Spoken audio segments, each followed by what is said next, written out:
In a world reshaped by disruption and driven by innovation, one summit has stood at the forefront of transformation: the Times Group NOW Global Business Summit. Since 2015, this prestigious platform has brought together the brightest minds, visionary leaders, policymakers, and global pioneers to chart the course of business and society. With India's Prime Minister Shri Narendra Modi as a guiding force, GBS has ignited bold conversations, unveiling groundbreaking strategies that drive progress and prosperity. As GBS 2025 takes center stage under the theme Evolve, Emerge, Expand, the world's foremost thought leaders explored the seismic shifts shaping the global economy and shed light on how can nations adapt.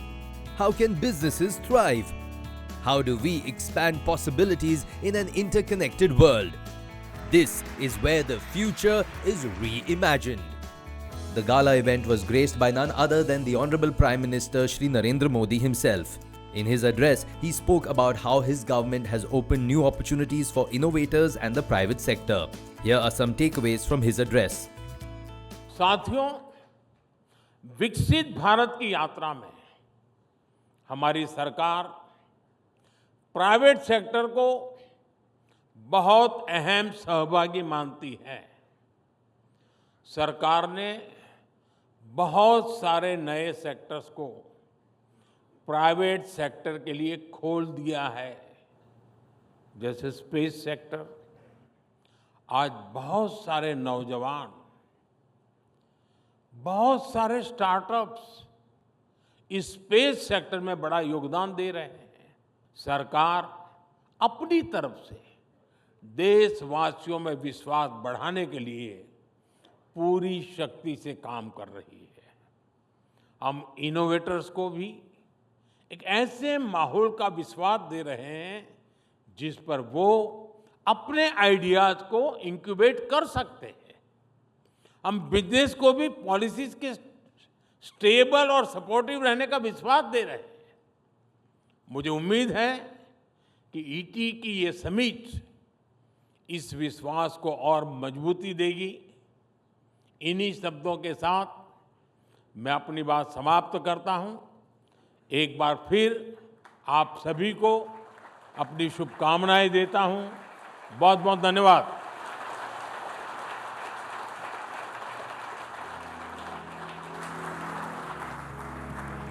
संबोधित करने के लिए आपका बहुत बहुत धन्यवाद। Huge round of applause for the Prime Minister of India, Mr. Narendra Modi. Next in line was a very invigorating address by Shri Piyush Goyal, Minister of Commerce and Industry, India. He revealed the key pillars on which India rose in the global arena. Take a look. I think India's rise has been across 5 important pillars. 1, our global leadership, particularly as a global soft power. 2, the economy, what we've done on manufacturing and investments. 3, innovation and entrepreneurship. 4, infrastructure development and consumption-led growth. And 5th, women-led development. And on all these 5 pillars, India has been able to showcase an emerging story which, as rightly the Honorable Prime Minister yesterday mentioned, is well on track to become the world's 3rd largest economy in the very near future, much ahead of what was estimated 10 years ago.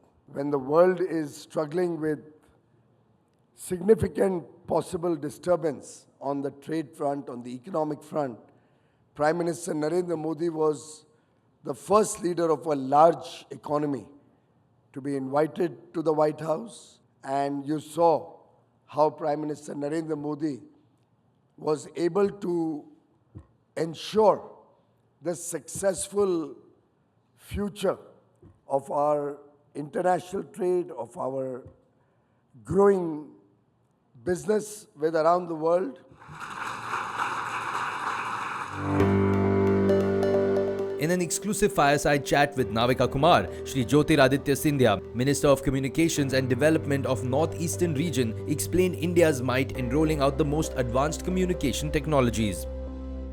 Today, in modern day, in the global arena, we no longer have a physical highway. We have a digital highway.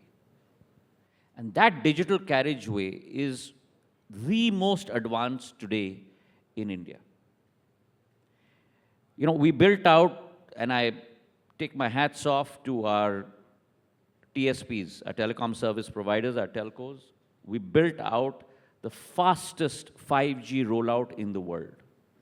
22 months, 99% of India's districts, 82% of India's population was covered.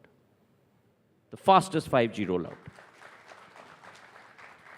That digital highway today is doing what? It's transforming India. Because what that digital highway does is that it makes opportunity ubiquitous. It creates a level playing field. It creates inclusivity. It creates equity. So what my farmer can do in Madhya Pradesh or my agarwood grower in Assam or Tripura, or my queen pineapple grower in Tripura, can do the same thing that what people in Bombay and Delhi and Chennai and Bengaluru and Kolkata can do. It creates a level playing field. Up next was a thought-provoking panel discussion based in the CEO's Vision 2025, where the industry stalwarts opined on the topic of redefining leadership, innovation and growth in a transforming world. Here are some takeaways. Let me come to the very specific narrative that we are going to weave together, and that is about our changing world. In your business, how has the world changed in 2025? In business environment that we are seeing in agriculture per se, three things are difficult to come by. One, youngsters looking at agriculture and trying to become entrepreneurs.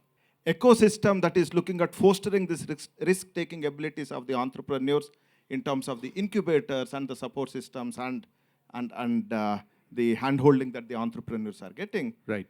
Second difficulty or durlabham. And the third one is private capital flowing into agriculture to be able to support these green shoots.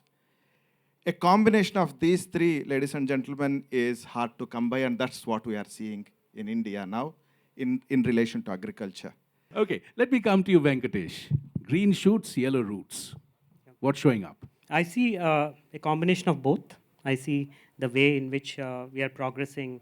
There is a huge opportunity for us in terms of what we are doing, and also an area where India is progressing a lot. For example, in our last 75 years plus of our independence, if you look into, India has 50,000 higher educational institutions, and if you put them into clusters, they come under 1,250 universities. India has 1.64 million schools, 4 times more schools than what China has, and our ecosystem is so large.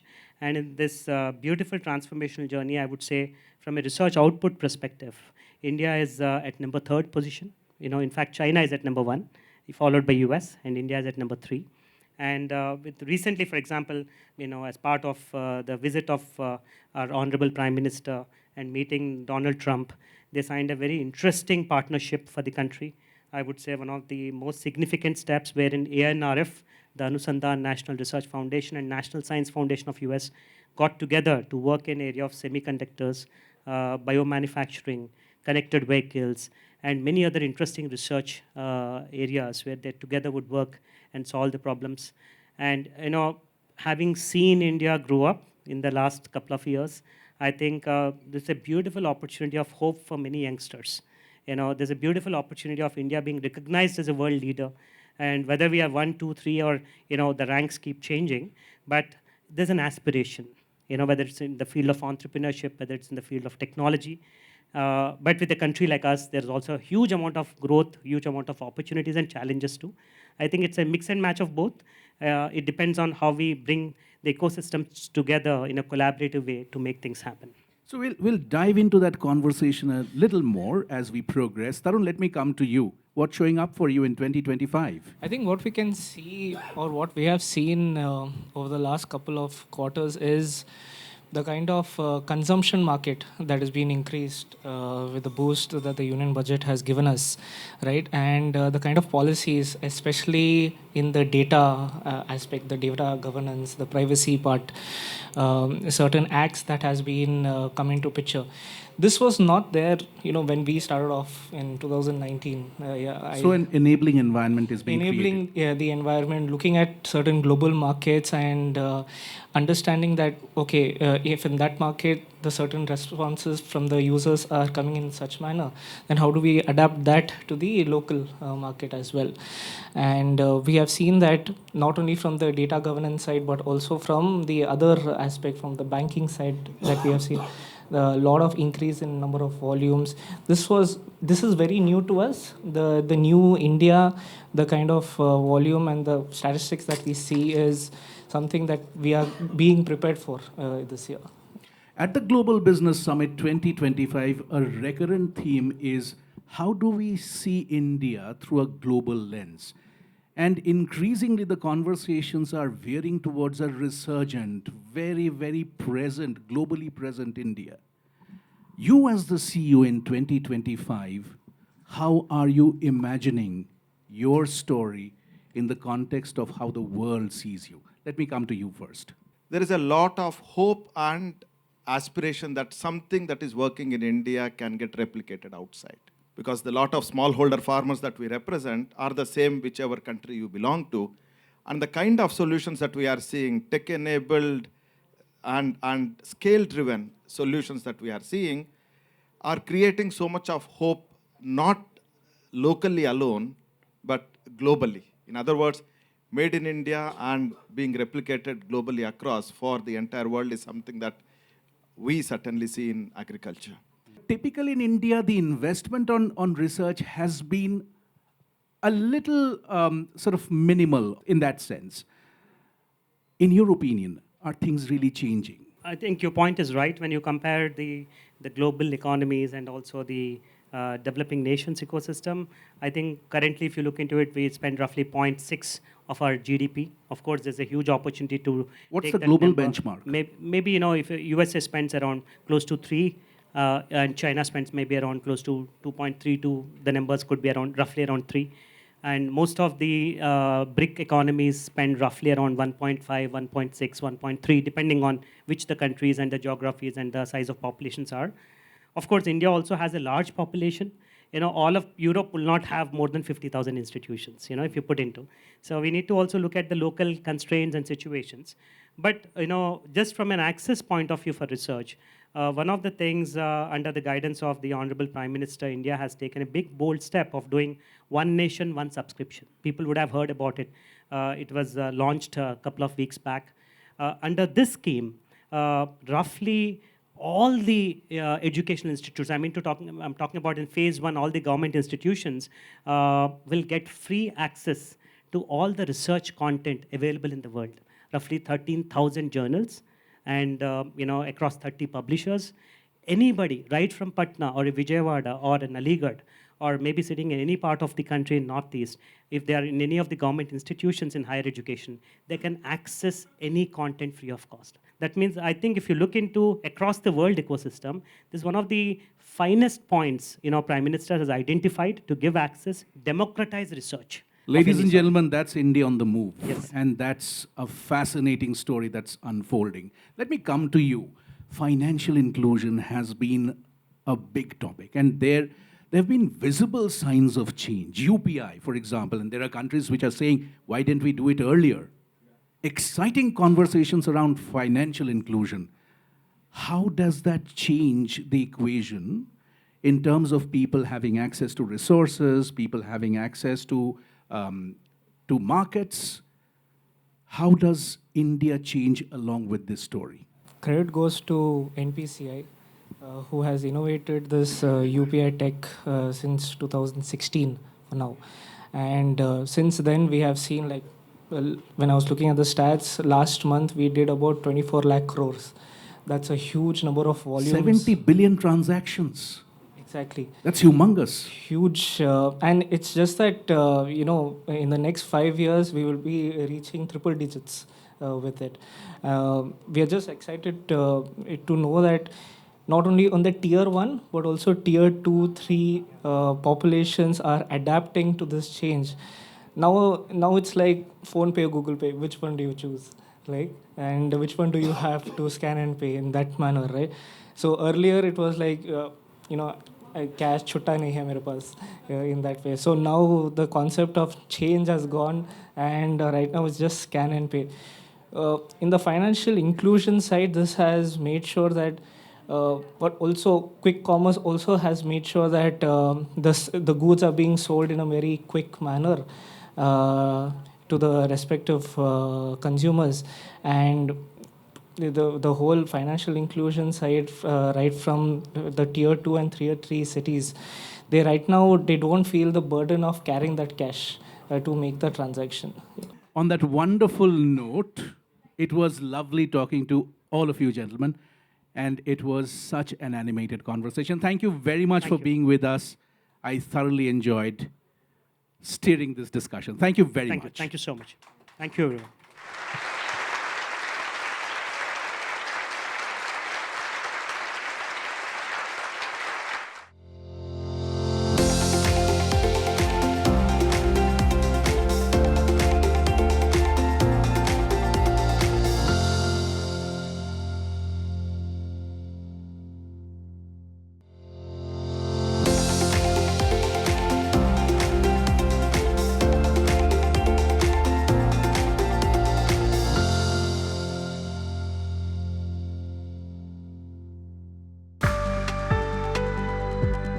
In another panel discussion based on CEO's Vision 2025, powered by ILC, examine the evolution of India's business landscape, highlighting new opportunities and emerging possibilities. Here are some snippets from the session.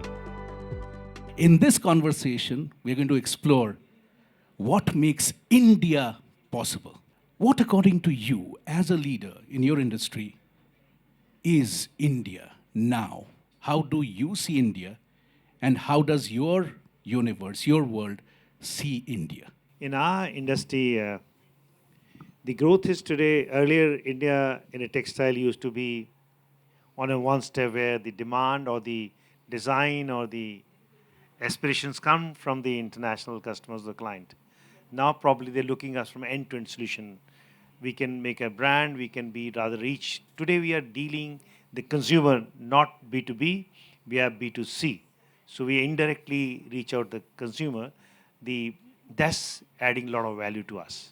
What Rajendra Gupta did from Ludhiana, I think many industries are showing that dream big. Many people around this table out here have demonstrated that we earlier used to worry about the constraints. Now we start talking about what innovation and imagination can do. Now, IT sector is a success story by itself. IT story is well documented. I think there are more possibilities here. Let me come to you. How do you see India transforming? In my opinion, India today, when we look from an outside-in view, is more of a young, ambitious, want to conquer the world India, right? Dil mange more. We have done a lot, but there's a lot more to be done. And it goes back to the Robert Frost poem that I'm sure all of us are familiar with. Coming back to what's happening globally, one of the critical sectors in our opinion is the entire energy transition sector that's happening, right? In this sector, the earlier hegemony that US and a few other countries had is no longer applicable, right? Things are changing at a very, very fast pace. We have seen what a small team out of China with DeepSeek can do. It can basically cartel the entire US tech ecosystem, right? So there's a lot of innovation, lot of opportunities available for Indian firms to do the same. In fact, very recently, a US team was in our office and saying that what Atero, the company that I represent, has done in the clean tech critical mineral space is a DeepSeek equivalent in AI, right? With the best technology for recycling. Rajneesh, you're part of a multinational. How does a multinational see the prospect of India, the idea of India as it unfolds in 2025? Before I kind of respond to that, let me just share with you a little bit of journey that I've had in my life. I've come back to India after more than a decade. If I go back about 12 to 15 years ago when I left India, there were areas which were still being worked on. There was a lot of concern around infrastructure. And fast forward 10 years, what inspired me? What inspired me was the India chapter. What's happened in India? And to come back to India, I'm just blown away and fascinated by the progression that has taken place in India. One of the things that I constantly use a lot, and I don't know about all of you, but Digiyatra. I can tell you, I have traveled to about 75 countries in the world. There were not very many countries which can boast of something, that technology at that pace.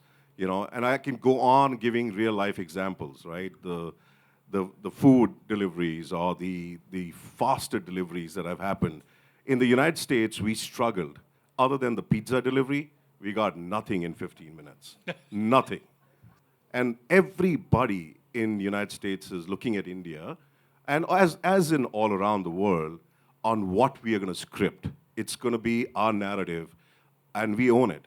And as I get goosebumps in thinking about what is the future that India unfolds for the rest of the world, it is going to be fascinating. The whole globe is looking at us, and and as I fast forward into our organization, Amway India has been in India for 26 years, really committed. Just very recently, I announced another $4 million of investment in research and development. We are truly a science-based organization which loves to invest in people, and that's what we've done.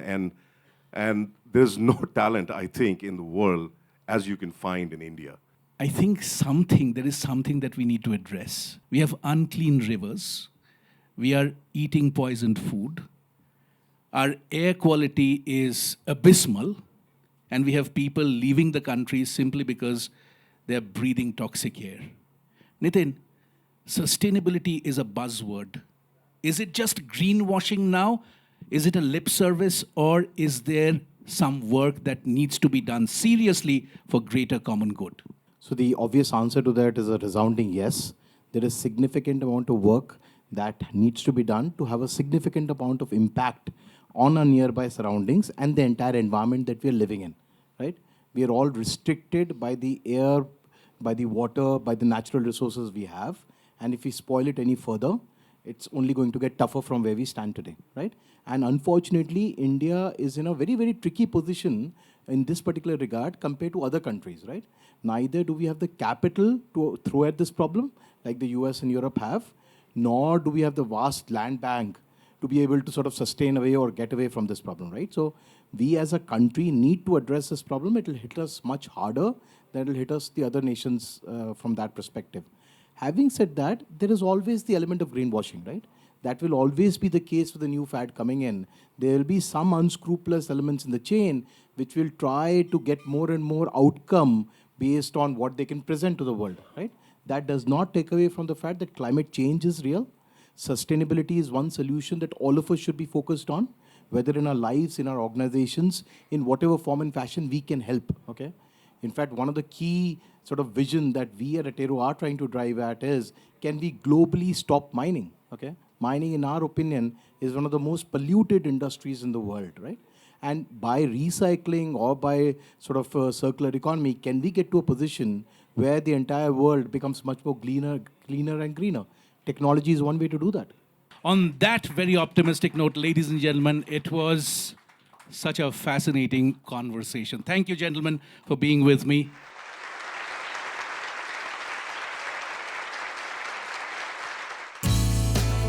Heralding its journey from 2015, the Times Group ET Now Global Business Summit has established itself as the pinnacle of intellectual engagement and strategic foresight, acclaimed as one of Asia's foremost fora for reimagining the future of business and society. This distinguished platform unites the world's most celebrated thought leaders, policymakers, and innovators in a shared pursuit of transformative ideas and sustainable progress. Keep watching for more action only on ET Now.